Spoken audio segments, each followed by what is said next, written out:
Assalamualaikum warahmatullahi wabarakatuh. Hari ini saya dapat satu audio daripada Syekh Nuruddin Marbu Al-Banjari yang diberikan oleh sahabat saya di WhatsApp. Jom kita dengar sama-sama apa yang beliau sebutkan. Saya tak nak react apa-apa, just nak dengar saja. Jom kita dengar. Assalamualaikum, betul bang. Memang itu yang Abi maksud. Kayak Abi udah dengar dah. Rupa-rupanya jahat juga si Syabuddin tuh. Jahat betul. Dia potong jakrat Abi. Kalau orang dengar dari awal sampai ujung, tuh udah ada yang kontra. Abi tak ada tuduh alumni. Kemudian Dr. Abdul Basit pun juga pertanyaan. Dia tak dengar apa yang Abi perkatakan. Sehingga bagi statement, bagi jawaban secara membabi buta juga tidak betul.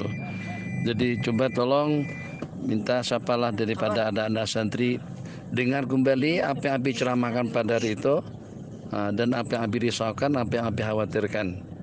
Abi tak payah jawab, tapi yang sudah pasti dia kata banyak lagi yang dia katakan, maksudnya Abi lah, banyak lagi yang Tuhan saya katakan. Jadi nak bagi gambaran suatu benda besar, suatu tuduhan berat itu daripada Abi kepada mereka-mereka, atau hal-hal yang Abi rekayasa itu seperti apa yang katakan itu sebagai satu tumahan. Sebenarnya dari sepanjang yang apa Abi ulas itu, Abi ulas tentang tawasul, Abi ulas tentang ziarah kubur. Mereka tak boleh patahkan dalil-dalil Abi sebutkan di situ. Jadi minta nanti belajar tafakuh, atau siapalah yang agak puka sedikit, atau bagi TikTok atau siapalah, dengar apa yang Abi ucapkan itu, ulas dari sudut mana kesalahannya. Kalau Abi katakan tidak takutkah tentang pemahaman tasbih dengan tajisim, memang kita memandang daripada sudut Asy'ariyah, dan menurut Asy'ariyah kita semuanya pahaman yang mereka pahami itu pahaman tasbih.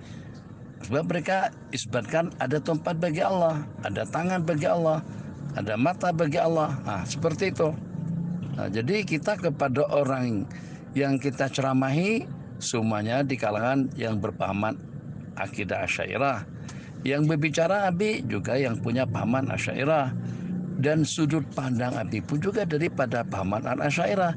Jadi kenapa mereka jadi terperanjat? Terperanjat. Kalau Abi berbicara atas nama orang Saudi, itu cerita lain. Ini Abi bicara atas nama arah Asy'ariyah di Nusantara, bukan di Arab Saudi. Kenapa mereka terperanjat? Abi tak ada tuduh alumni Madinah bawa ajaran seperti apa.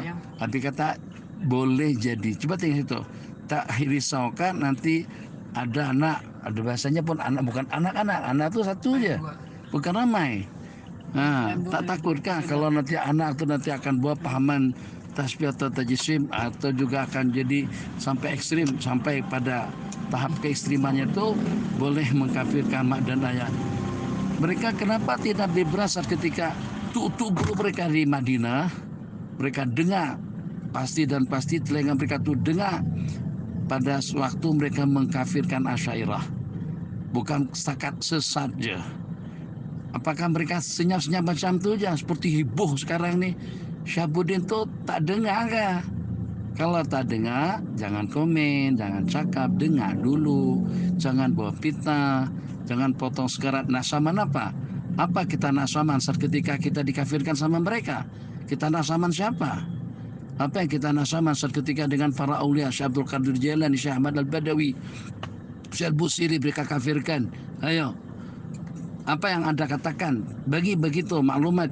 Mereka yang mengatakan mak ayah Nabi masuk neraka, kurang asam dah pandangan yang seperti itu. Mereka dengar perkataan seperti itu, tapi kenapa mereka senyap? Ya imam mereka sependapat, ya imam kalau mereka tidak sependapat pun mereka wajib membela pandangan Asy'ariyah Al-Maturidiyah tentang najat. Kalau tak najat pun daripada ahli fatrah. Jadi ulama-ulama kita dituduh, Imam Nawawi kena tuduh, Imam Ibnu Hajar kena tuduh, ulama Asy'ariyah. Sebab itu semuanya Asy'ariyah. Kenapa mereka tak ada komen sepatah kata pun? Abi komen sikit macam tu. Nak saman katanya. Innalillah, musibah betul. Tolong. Jadi kalian jangan tinggal diam. Tak tinggal senyap.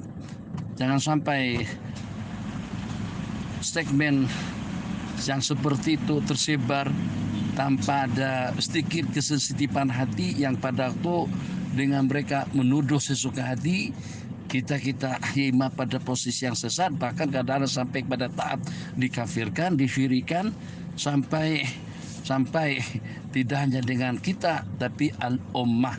Coba tengok buku-buku mereka, coba tengok balik tulisan-tulisan mereka, apakah itu dengan Syekh bin Utsaiminnya, Syekh bin Baznya, atau juga dengan Zamil Zainunya, atau juga dengan Saleh Fauzannya, atau dengan Sudaid pun juga tidak terkecuali. Kalau dia khutbah pada di Jumat di musim haji, mesti tentang ziarah kubur. Ayo coba tak naik ke bulu roma mereka saat ketika mendengar kaum muslimin yang berdatangan dari seluruh dunia itu dikatakan sesat semuanya. Musibah betul kalau seandainya telinga tak tajam, tak dengar apa yang mereka perkatakan. Kawan-kawan dari Tafakatul Pak, jangan sibuk dengan handphone aja. Coba ambil berat, tengok tuh perpustakaan kita penuh. Kemarin kan Nabi dah pilih-pilih nih akidah Wahabi, ni Wahabi, ni Wahabi. Nabi dah pisahkan dah. Buka tengok situ yang mereka katakan Allah duduk, atau kalau tak ada pun guna laptop, guna YouTube. Itu ceramah-ceramah Wahabi Berlanda dari Indonesia, atau juga dengan si banyak. Kalian boleh cari, Google boleh bantu kalian untuk dapatkan maklumat seperti itu. Buat statement, nampakkan muka, jangan cakap macam tu aja. Kalau ternampak muka pun berikan jawaban, ucapan yang jelas, jangan yang remang-remang macam Habib bercakap. Gentleman lah, beranilah sikit. Nalillahi wa inna ilaihi raji'un. Kalau sampai kita jadi sasaran diserang seperti itu, dia kerat haknya Habib. Lepas dikerat, dia berikan gambaran banyak lagi kata-kata yang dikatakan oleh Tuan Syekh itu. Habib dengar apa yang Habib katakan. Rupa-rupanya yang Habib katakan itu dia tak boleh debat. Yang dia ada manfaat, dia ada maslahat untuk mempojokkan, untuk memperangkap Habib yang khas patah kata itu saja. Itu pun dia bangkitkan semangat alumni. Ni alumni kalau nak zaman macam mana, Habib tak tentu alumni. Habib kata tak risau kah. Alumni itu berapa lama duduk Madinah? 4 tahun je. Okey, sampai PhD mungkin, dan sampai 10 tahun sekalipun. Tapi Jamiah Madinah, Universitas Madinah itu berdiri sejak daripada berapa tahun? Puluhan tahun dah. Rasanya tidak kurang dari dalam 30-40 tahun dah.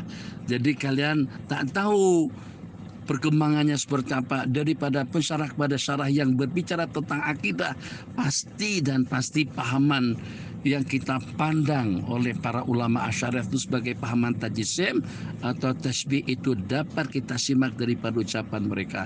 Tengok apa yang dikatakan pada penghujung. Tidak semua orang memang akan tertangkap seperti itu. Macam seperti dengan Menteri Agama punya kepahaman dan keterbukaan.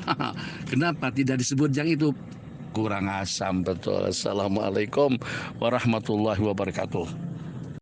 Waalaikumsalam warahmatullahi wabarakatuh. Tapi dia tak bagi salam kat saya, dia bagi salam dekat orang lain. Aduh. Terima kasih banyak. Itu audio daripada Syekh Nuruddin Marbu Al-Banjari. Assalamualaikum warahmatullahi wabarakatuh.